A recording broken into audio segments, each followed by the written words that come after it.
Hi welcome to துல்ஹத் channel. இன்றைக்கி நம்ம சேனலில் மோத்திச்சூர் லட்டு எப்படி ரொம்ப சிம்பிளாக செய்கிறதுன்னு வாங்க பார்க்கலாம். அதுக்கு முன்னாடி என் சேனலை சப்ஸ்கிரைப் பண்ணாதவங்க சப்ஸ்கிரைப் பட்டன் ப்ரெஸ் பண்ணிக்கோங்க. வாங்க வீடியோக்குள்ளே போகலாம்.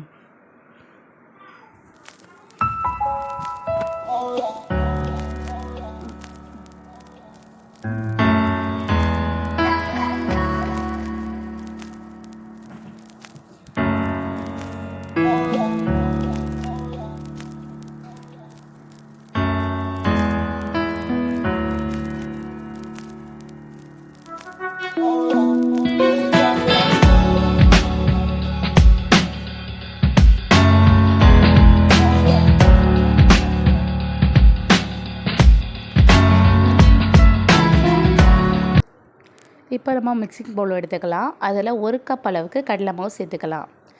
அதாவது இதோடைய மெஷர்மெண்ட் பார்த்திங்கன்னா, நீங்கள் எந்த கப்பில் கடலை மாவு எடுக்கிறீங்களோ அந்த கப்பில் தான் சுகர் எடுக்கணும். இதில் கொஞ்சமாக சால்ட்டும் கொஞ்சமாக நம்ம கலர் பவுடரும் மிக்ஸ் பண்ணிக்கலாம். நம்ம கலர் பவுடர் வந்து ஆப்ஷனல் தான். உங்களுக்கு கலர் பவுடர் ஆட் பண்ணணுன்னா ஆட் பண்ணுங்கள், இல்லை அப்படின்னா ஸ்கிப் பண்ணிக்கலாம். என் வீடியோவை ஃபுல்லாக பார்த்தா தான் உங்களுக்கு புரியும். ஸோ மறக்காமல் நீங்கள் ஃபுல்லாக பாருங்கள். இப்போ இதில் கொஞ்சமாக தண்ணி ஊற்றி நல்லா மிக்ஸ் பண்ணிக்கலாம். நல்லா ஒரு தோசை மாவு பதத்தில் வரணும். தோசை மாவு ரொம்ப தண்ணியாகவும் இல்லாமல் ரொம்ப கெட்டியாகவும் இல்லாமல் கரெக்டான பக்குவத்தில் வரணும்.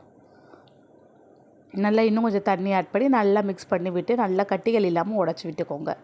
ரொம்ப ஈஸியாக செஞ்சிடலாங்க இந்த ரெசிபி. ரொம்ப நேரம் ஆகாது.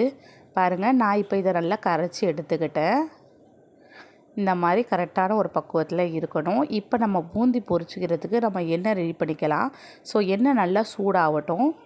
இதை நம்ம எதில் பொரிக்க போகிறோம் அப்படின்னா, வீட்டில் எல்லா வீட்லேயும் வடிகட்டி இருக்கும். ஸோ அதை வச்சு தான் நம்ம பொரிக்க போகிறோம். பாருங்கள், இப்போ இதில் கொஞ்சமாக அள்ளி அந்த ஊற்றி இப்படி நாலா பக்கமும் சுற்றி விட்டிங்க அப்படின்னா பூந்தி வந்து ரெடி ஆயிரும்.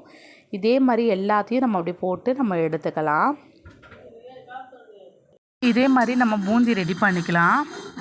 பாருங்கள், இப்படி வந்தால் கூட ப்ராப்ளம் கிடையாது. நம்ம இதை வந்து மிக்சியில் போட்டு அரைக்க தான் போகிறோம். ஸோ இந்த மாதிரி வந்துருச்சு, ரொம்ப திக்காக வந்துருச்சு, எல்லாம் சேர்ந்து மொத்தமாக வந்துருச்சுட்டுலாம் ஒரு கவலைப்பட வேண்டாம். இப்படி வந்தாலும் ஒன்றும் ப்ராப்ளம் இல்லை. பாருங்கள், இந்த மாதிரி வந்தால் கூட ஒன்றும் பிரச்சனை கிடையாது. ஸோ நம்மளுக்கு இந்த மாதிரி வந்துருச்சு வேஸ்ட்டாக போயிடுமோன்னு பயப்பட வேணாம். இருக்கிற வரையும் நம்ம எல்லாத்தையும் பொரித்து எடுத்துக்கலாம். பாருங்கள், இதே மாதிரி எல்லாத்தையும் நம்ம பொரிச்சு எடுத்துட்டோம். ஸோ பெருசாக வந்திருக்கு, ரொம்ப திக்னஸாக இருக்குது, அதை பற்றிலாம் நம்ம கவலைப்பட வேணாம். ஏன்னா இதை மிக்ஸி ஜாரில் போட்டு நம்ம ஒரு ஓட்ட போகிறோம். இப்போ நம்ம பொரிச்சு வச்ச பூந்தியை வந்து மிக்ஸி ஜாரில் ஆட் பண்ணி ஒரு 2லேருந்து 3 சுற்று அதாவது ரைட் சைடு இல்லாமல் லெஃப்ட் சைடாக சுற்றுங்க. பாருங்கள், கரெக்டாக பூந்தி நம்மளுக்கு ரெடி ஆகிடுச்சு. இதை வந்து ஒரு பவுலில் ட்ரான்ஸ்ஃபர் பண்ணிக்கலாம். பாருங்கள், நம்ம ட்ரான்ஸ்ஃபர் பண்ணிட்டோம். இப்போ அடுத்தது வந்து நம்ம சுகர் ஆட் பண்ண போகிறோம். நம்ம எந்த கப்பில் வந்து கடலை மாவு போட்டோமோ அதே கப்பில் சுகர் சேர்த்துக்கோங்க. அந்த சுகர் எடுத்த கப்பில் 1/2 கப் அளவுக்கு நம்ம தண்ணி சேர்த்துக்கலாம். இப்போ நல்லா மிக்ஸ் பண்ணி விடுங்க. தண்ணி வந்து நல்லா மெல்ட் ஆகணும். சுகர் வந்து நல்லா மெல்ட் ஆகணும். நல்லா மெல்ட் ஆகிடுச்சு. இப்போ வந்து கொஞ்சமாக கலர் பவுடர் ஆட் பண்ணிக்கலாம்.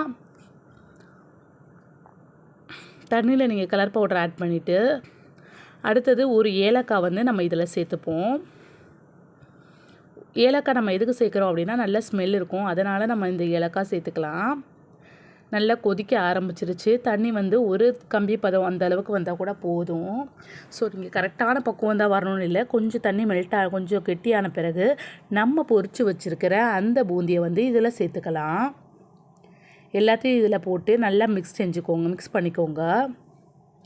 ரொம்ப ஈஸியாக இருக்கும். ரொம்ப டேஸ்ட்டான லட்டு. நீங்கள் சாப்பிட்டீங்க அப்படின்னா கண்டிப்பாக நம்பவே மாட்டீங்க. கடையில் விற்கிற அதே லட்டு அதே பக்குவத்தில் அதே டேஸ்ட்டில் இருக்கும். பாருங்கள், நல்லா கெட்டி ஆகிடுச்சு. இப்போ இதை நான் ஒரு பவுலில் ட்ரான்ஸ்ஃபர் பண்ணி இதில் கொஞ்சமாக நெய் விட்டு முந்திரி பருப்பை போட்டு தாளித்து அது மேலே சேர்த்துக்கிறேன். பாருங்கள், நான் பார்க்குறதுக்கே எவ்வளோ அழகாக இருக்குண்டு. இப்போ இதை நல்லா ஆற வச்சுக்கலாம். ஆற வச்சு கையில் கொஞ்சமாக நெய் வந்து கையில் அப்ளை பண்ணிக்கோங்க. அப்போ தான் உருண்டை பிடிக்க கரெக்டாக வரும். நீங்கள் ஆறின பிறகு கூட உருண்டை பிடிக்கலாம். பாருங்கள், இப்போ நல்ல உருண்டைகளாக பிடிச்சிடலாம். ஸோ நம்மளுடைய சூப்பரான மோத்திச்சூர் லட்டு, அதுவும் பேக்கரி டேஸ்ட்டில் கிடைக்கக்கூடிய லட்டு ரொம்ப ஈஸியாக ரொம்ப டேஸ்டியாக ரெடி ஆகிடுச்சு. ஸோ கல்யாணம் காட்சி அப்படின்னா நீங்களும் வீட்டில் ரெடி பண்ணலாம். நம்மளோட லட்டு வந்து அழகாக நல்லா கரெக்டான பக்குவத்தில் வந்துருச்சு. வீட்டில் இதை ட்ரை பண்ணி பாருங்கள். உங்களுக்கு பிடிச்சிருந்த லைக் பட்டனை ப்ரெஸ் பண்ண மறந்துடாதீங்க. மேலும் ஏதாவது டவுட்ஸ் இருந்துச்சுன்னா கீழே கமெண்ட் பாக்ஸ் இருக்குது, கமெண்ட் பண்ண மறந்துடாதீங்க. இன்னும் என் சேனலை சப்ஸ்கிரைப் பண்ணல அப்படின்னா சப்ஸ்கிரைப் பட்டனை ப்ரெஸ் பண்ணிக்கோங்க. பக்கத்தில் உள்ள பெல் ஐக்கானை ப்ரெஸ் பண்ணி ஆளுங்கிற ஆப்ஷனை கிளிக் பண்ணிக்கோங்க. அப்போ தான் நான் போடுற வீடியோஸ் உங்களுக்கு நோட்டிஃபிகேஷனில் வரும்.